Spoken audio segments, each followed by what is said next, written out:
அப்போ கொஞ்சம் பொருளை உமர் ரலியல்லாஹு அன்ஹு அவர்கள் என்ன செய்கிறார்கள், கொடுத்து அனுப்புகிறார்கள். அங்கே போனால் ஒரு செட்டில்மெண்ட் பண்ணணும், அதாவது கொஞ்சம் சாதனம் வாங்க வேண்டியது இருக்கும், வீடு ஏற்பாடு செய்ய வேண்டியது இருக்கும், வீடு பிடிக்க வேண்டும், அதில் அமர வேண்டும், அதற்கு தேவையான பொருட்களை வாங்க வேண்டும், போவதற்கு செலவு தேவை, இப்படி என்பதாக பல செலவுகள் இருக்கும். அதையெல்லாம் உமர் ரலியல்லாஹு அன்ஹு அவர்கள் கொடுக்கிறார்கள்.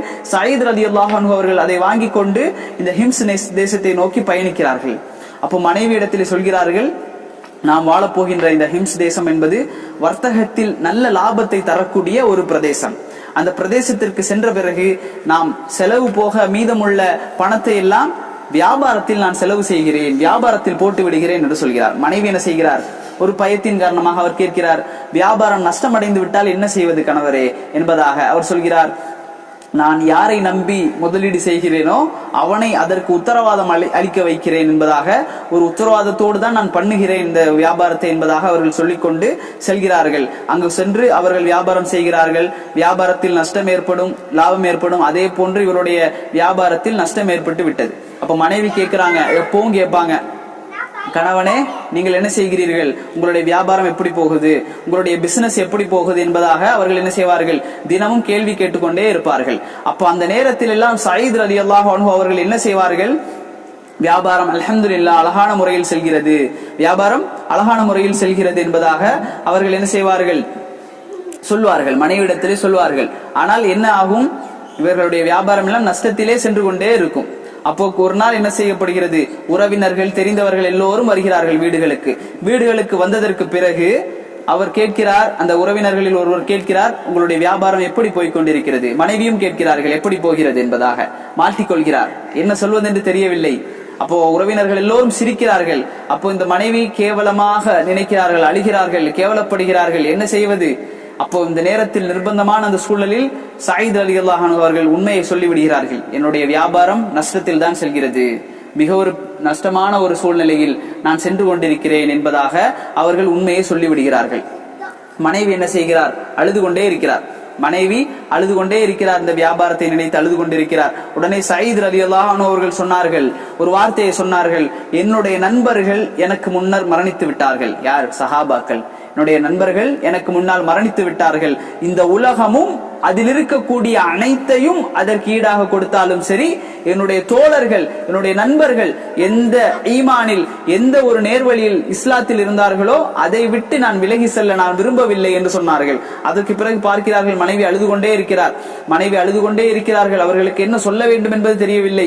ஒரு மாதிரி அப்படியே விரக்தியோடு இவர்களை கணவனை பார்க்கிறார்கள். அப்ப இதை புரிந்து கொண்ட அந்த கணவன் தன்னுடைய மனைவிக்கு சொல்கிறார், சொர்க்கத்தில் இருக்கக்கூடிய அழகிய அந்த கண்ணுடைய அந்த ஹூருலின் பெண்களை நீங்கள் அறிந்து கொள்வீர்கள். அவர்கள் உங்களுக்கு தெரியும், அவர்கள் யார் என்பது உங்களுக்கு தெரியும். அவர்கள் அந்த ஹூருலின் பெண்கள் யார் என்பது உங்களுக்கு தெரியும்.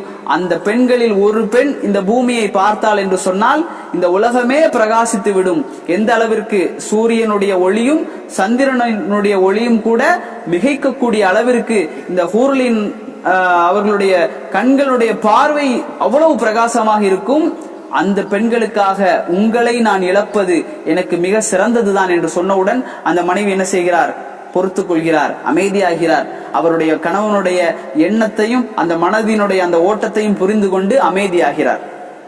அதே போன்றுதான் ஒரு முறை இந்த சயீத் இப்னு ஆமிர் ரலியல்லாஹு அன்ஹு அவர்களுக்கு தீனார்கள் வந்து விட்டது என்று சொன்னால் என்ன செய்வார்கள், புதிதாக ஏதாவது தீனார் வந்து விட்டது என்று சொன்னால் உடனே அவர்கள் என்ன செய்வார்கள் தெரியுமா, இன்னா லில்லாஹி வ இன்னா இலைஹி ராஜிஊன் என்று சொல்லிவிடுவார்கள். நாம் எல்லாம் என்ன சொல்வோம், மாஷா அல்லாஹ் அல்ஹம்துலில்லாஹ் என்று சொல்வோம். ஆனால் இந்த சஹாபி என்ன சொல்வார், இன்னா லில்லாஹி வ இன்னா இலைஹி ராஜிஊன் என்பதாக சொல்வார். அப்படித்தான் ஒரு முறை உமர் ரலியல்லாஹு அன்ஹு அவர்களுடைய நாட்டிலே மதீனாவிலே இருக்கக்கூடிய சமயத்தில் இந்த ஹிம்ஸ் தேசத்திலிருந்து ஒரு பிரதிநிதி குழு அங்கு செல்கிறது, ஒரு டீம் செல்கிறது. அப்போ உமர் ரலியல்லாஹு அன்ஹு அவர்கள் கேட்கிறார்கள், எல்லா தேசத்திற்கும் அவர்கள் சதக்கா செய்வார்கள், நிறைய பைத்துல் மாலிலிருந்து நிறைய காசுகளை ஏழைகளுக்கு வழங்கி கொண்டிருப்பார்கள், இப்பொழுது இருக்கக்கூடிய மன்னர்களை போன்று கிடையாது. அப்போ உமர் ரலியல்லாஹு அன்ஹு அவர்கள் கேட்கிறார்கள், எனக்கு லிஸ்ட் கொடுங்க, யாரெல்லாம் ஏழைகள் இருக்கிறார்கள், உண்மையான ஏழைகள் யாரெல்லாம் இருக்கிறார்கள் என்று எனக்கு லிஸ்ட் கொடுங்க, நான் எல்லாருக்கும் பணத்தை தருகிறேன், அவர்களுக்கு கொண்டு கொடுங்கள் என்பதாக உமர் ரலியல்லாஹு அன்ஹு அவர்கள் ஒரு லிஸ்டை கேட்கிறாங்க. அப்ப அந்த லிஸ்ட்ல இந்த சயீத் இப்னு ஆமிர் ரலியல்லாஹு அன்ஹு அவர்களுடைய பெயரும் இருக்கிறது. உமர் கேட்டார், யார் இந்த சயீத், யார் இந்த சயீத், அவர்தான் எங்கள் அமீர், எங்களுடைய தலைவர் அவர்தான். அப்போ அவர் கேட்கிறார், உமர் கேட்கிறார், உங்களுடைய அமீரா, உங்களுடைய தலைவருக்கே இந்த நிலையா, உங்களுடைய தலைவர் ஏழையா என்பதாக உமர் ரலியல்லாஹு அன்ஹு அவர்கள் அந்த கேள்வியை கேட்டார்கள். கேட்டுவிட்டு அதற்கு பதில் சொல்கிறார்கள் அந்த மக்கள், உண்மைதான், வல்லாஹி அல்லாஹ்வின் மீது ஆணையாக உண்மைதான், நாங்கள் பல நாட்கள் பார்த்திருக்கிறோம் அவரது வீட்டில் இருக்கக்கூடிய அந்த அடுக்கலையில் ஒரு நாள் கூட நெருப்பு இன்றி அவர்கள் வாழ்ந்து கொண்டிருந்ததை நாங்கள் எங்கள் கண்களால் பார்த்திருக்கிறோம் என்று சொன்னபோது உமர் ரலியல்லாஹு அன்ஹு அவர்கள் சொன்னார்கள், நான் உங்களுக்கு 1000 தீனார்களை ஒரு பையில் கட்டி உமர் ரலியல்லாஹு அவர்கள் கொடுக்கிறார்கள். நான் தந்ததாக அந்த மனிதரிடத்திலே சொல்லுங்கள், நான் அவருக்கு சலாம் சொன்னதாகவும் சொல்லுங்கள், இதன் மூலம் அவருடைய தேவைகளை அவர் நிறைவேற்றிக் கொள்ளட்டும் என்று அமீருல் முஃமினீன் இந்த பணத்தை கொடுத்தார் என்று அவரிடத்திலே கொடுங்கள், அவரது தேவைகளை நிறைவேற்றிக் கொள்ள சொல்லுங்கள் என்பதாக உமர் ரலியல்லாஹு அன்ஹு அவர்கள் அந்த 1000 தீனார்கள் கொண்ட அந்த பையை அவருக்கு கொடுத்து அனுப்புகிறார்கள். அப்ப இந்த மக்கள் கொண்டு போய் அந்த வீட்டுல கொடுக்கறாங்க. அப்போ இந்த சயீத் இப்னு ஆமிர் ரலியல்லாஹு அன்ஹு அவர்கள் இதை பார்த்து கொண்டு சொல்கிறார்கள், இன்னா லில்லாஹி வ இன்னா இலைஹி ராஜிஊன் என்பதாக சொன்னார்கள். உடனே மனைவி ஓடி வருகிறார். மனைவி ஓடி வந்து கேட்டார்கள், என்ன அமீருல் முஃமினீன் மரணித்து விட்டாரா என்று கேட்கிறார். அவர் சொல்கிறார், இல்லை இல்லை இல்லை, இது அதைவிட ஒரு பெரிய ஒரு சோகம் என்பதாக சொன்னார்கள். உடனே மனைவி கேட்டார், யார்? அப்போ அல்லாஹ்வுடைய படை தோற்றுவிட்டதா, அதாவது நாம் முஸ்லிம்கள் படையில் தோற்றுவிட்டோமா, முஸ்லிம்களுக்கு தோல்வி ஏற்பட்டு விட்டதா? இல்லை, அதை விட ஒரு பெரிய ஒரு சோகம் நிகழ்ந்து விட்டது. என்ன சோகம் தெரியுமா?